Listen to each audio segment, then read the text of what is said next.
You're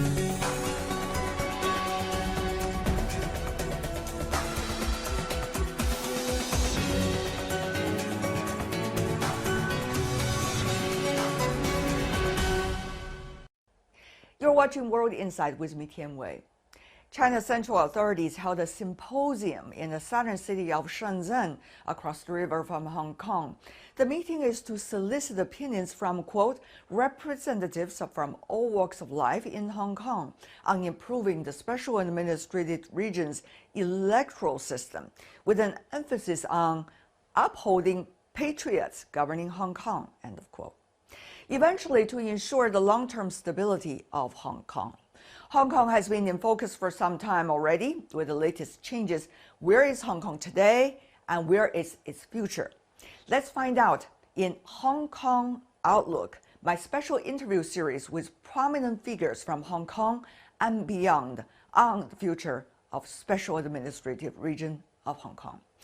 Today, Henry Tang Ying-yen, the chairman of the Western Kowloon Cultural District Authority in Hong Kong, David Chiu Tat-Cheong, CEO of a prominent Hong Kong company who also runs a very important Hong Kong media organization, and Annie Wu Suk-Ching, a Hong Kong businesswoman who started the first ever joint venture company on the mainland. Let's hear their viewpoints.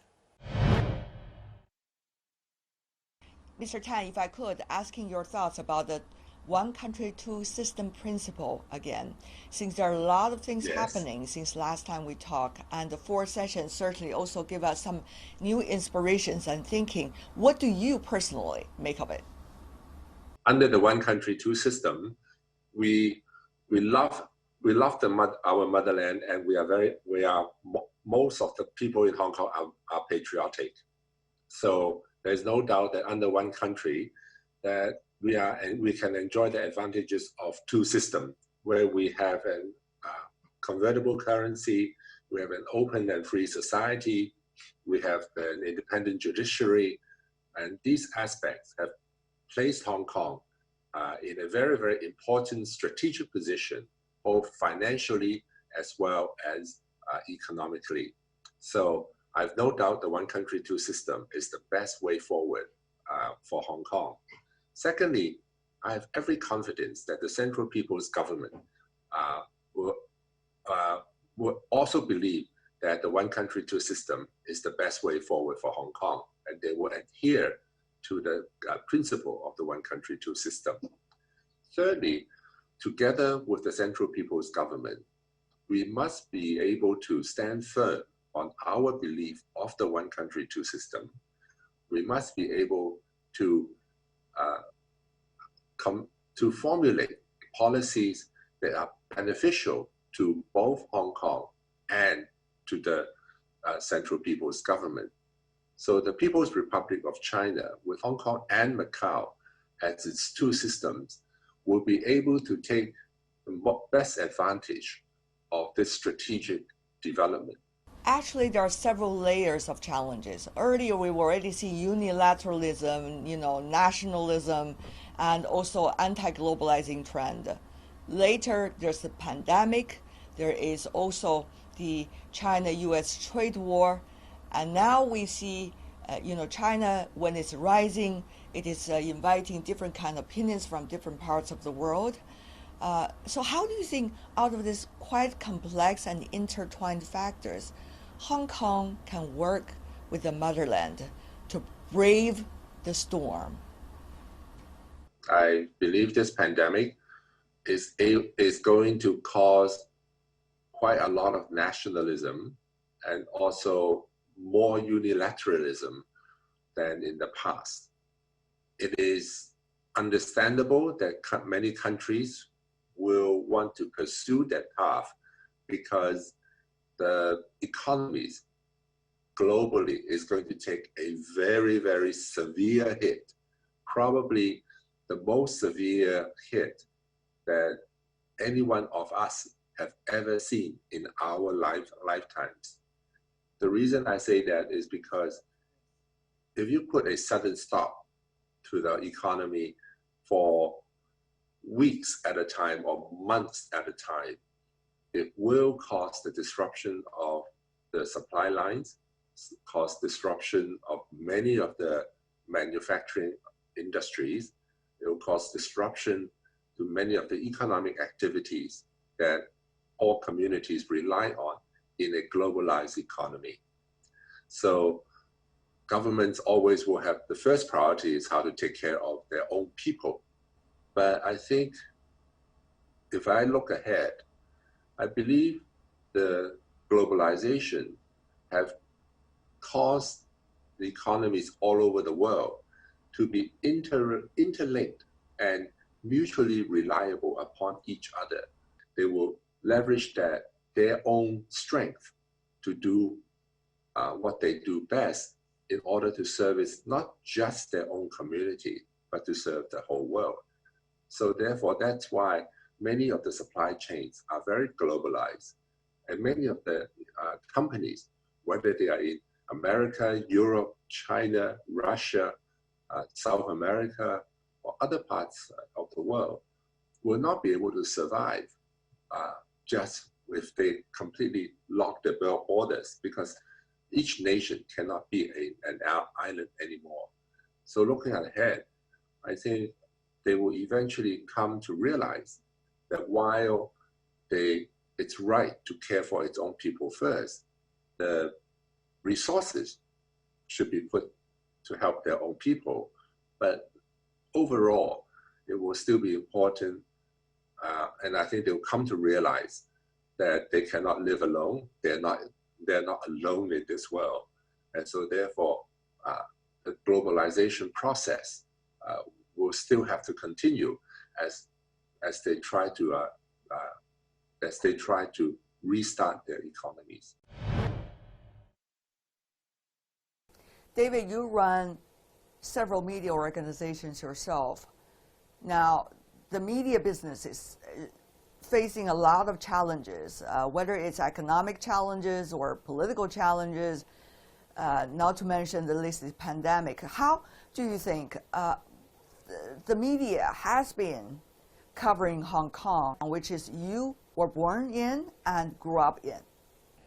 I think on the two parts of your questions, I think first is the world should appreciate that Hong Kong, by many organizations, not from China, not from Hong Kong, world scale, organizations have always believed and give the ranking of Hong Kong one of the freest society in the world. And we have always enjoyed that. And therefore, the press in Hong Kong have also enjoyed so much freedom. I think the world should not take that for granted. As for the freedom of press in Hong Kong, me as the chairman of one of the television company in Hong Kong, I agree.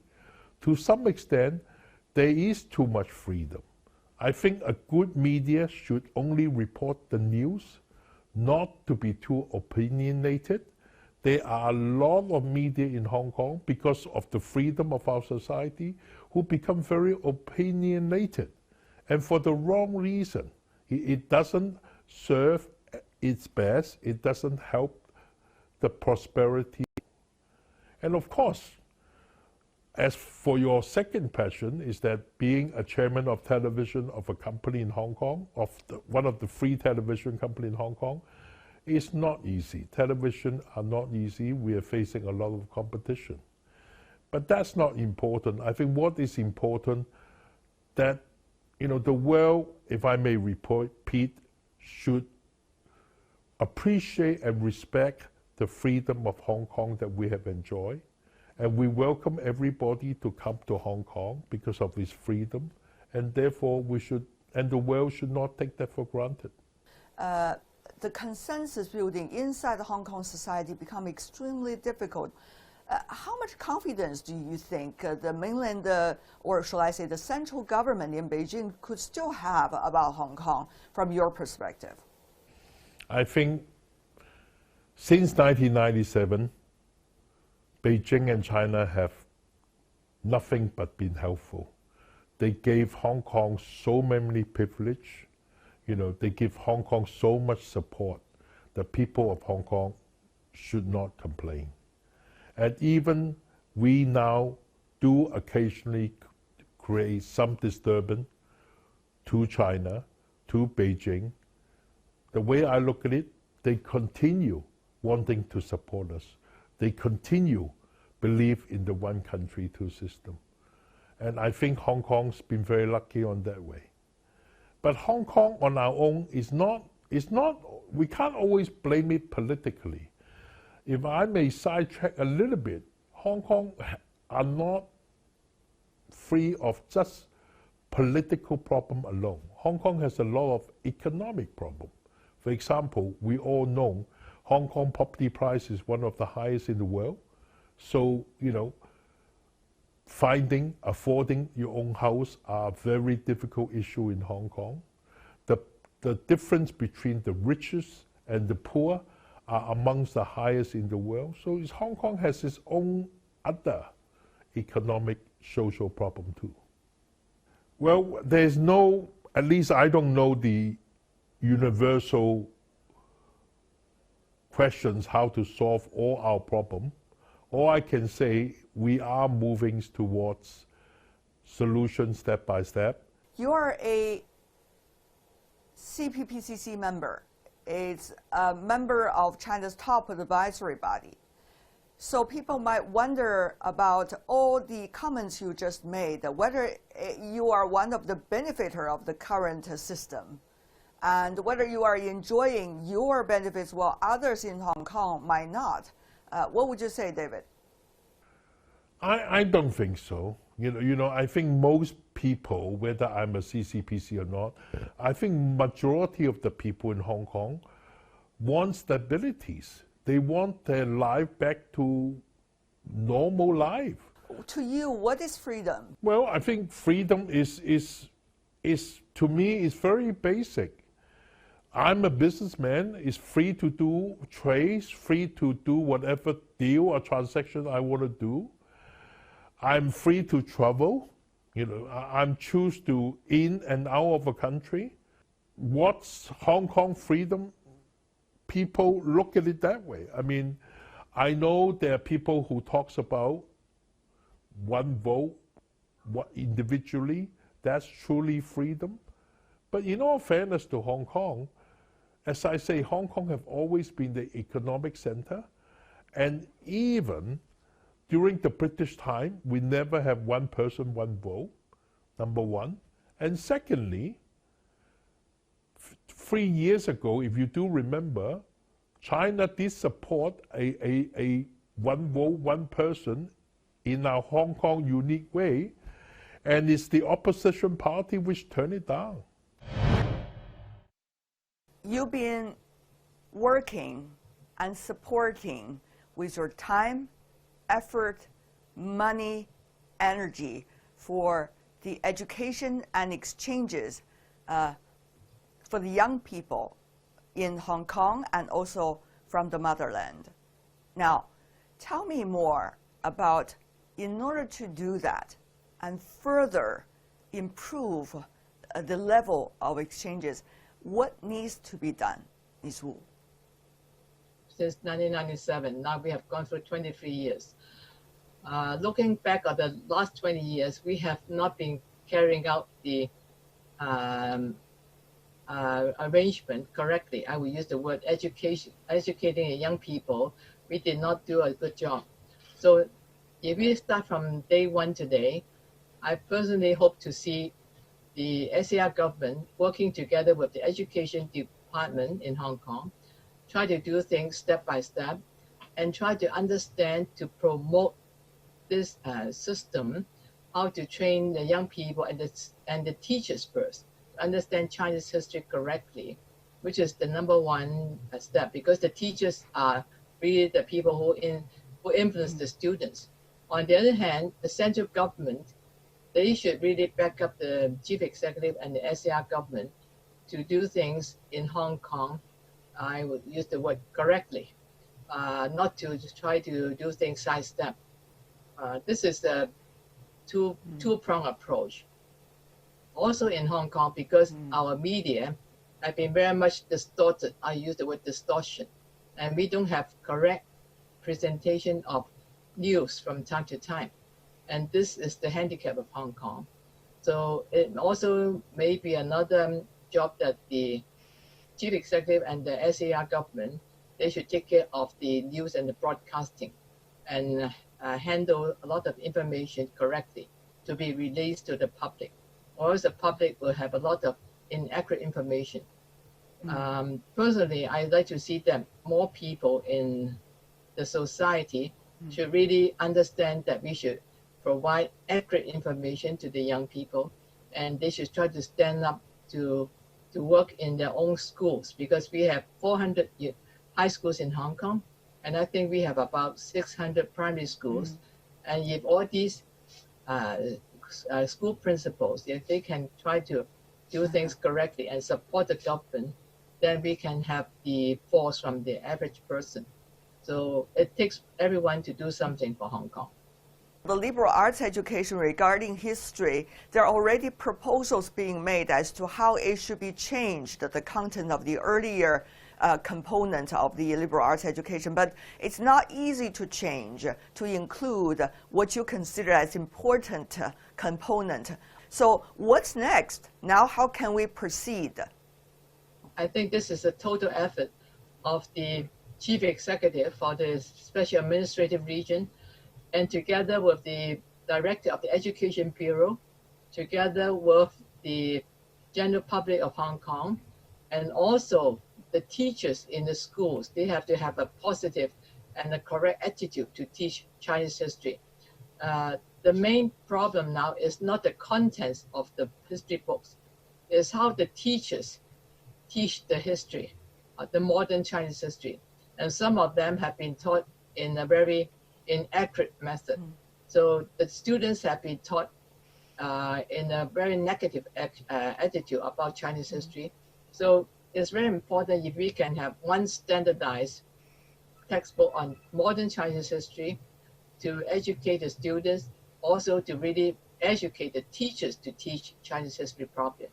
It takes a lot of effort, because I think in Hong Kong, some of the teachers are pretty anti-China and also anti-Hong Kong. Some from the opposition side in Hong Kong were trying to argue putting new content about the history of Hong Kong and its relation with the motherland and its colonial past might mean that the Hong Kong SAR government is trying to brainwash the young people in Hong Kong in a different way. Personally, I feel they can look at how Singapore transformed from a post-colonial, I will use the city-state, into the Singapore of today. So if at that time the Singapore leaders like the late Lee Kuan Yew, if they did not write the correct Singapore history, I don't think the Singaporeans are so patriotic as of today. So to borrow a page from Singapore, Hong Kong, we need to re-identify ourselves as a special administrative region of China. So it's really important that we should rewrite Chinese history, the modern Chinese history correctly, and also to understand, to rewrite how Hong Kong transformed from the post-colonial period into SAR. And this is the duty and responsibility of the Hong Kong government. This is not what the opposite camp and not foreigners can interfere with what we are trying to do for our younger people of they are the citizens of tomorrow. And that's the first episode of our special series, Hong Kong Outlook.